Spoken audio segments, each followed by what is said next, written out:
Top Congo FM 88.4, première radio d'information en République démocratique du Congo. Bon récit.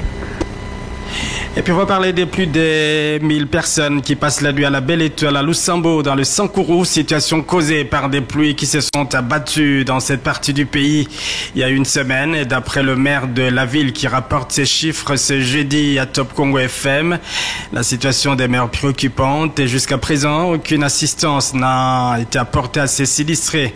Et lui, Manga, ajoute que la mairie n'a pas de moyens conséquents pour faire face à cette situation.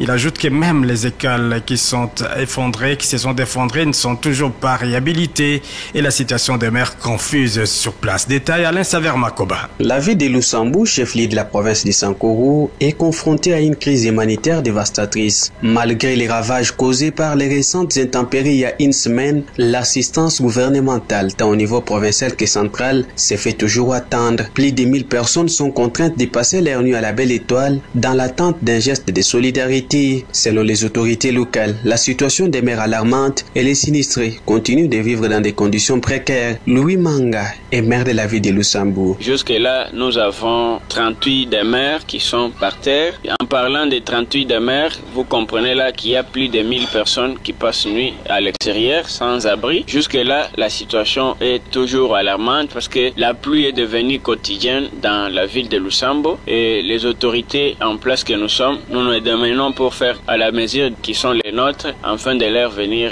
en aide. Jusque-là, je n'ai pas l'assistance ni de la province, même du gouvernement central. Ma main continue toujours à être tendue pour venir en aide à ces citoyens. En dépit des défis rencontrés, des mesures palliatives ont été mises en place par l'autorité urbaine pour éviter une perturbation majeure des calendriers scolaires dans les écoles touchées. Les récentes intempéries ont laissé un paysage de désolation à Lusambo. Des maisons, des écoles et des églises n'ont pas pu résister. De Kananga, Alain Saver-Makoba pour Top Congo FM. On termine avec ces nouvelles en Bailly ou Naourouz de l'ère 181 de Bailly.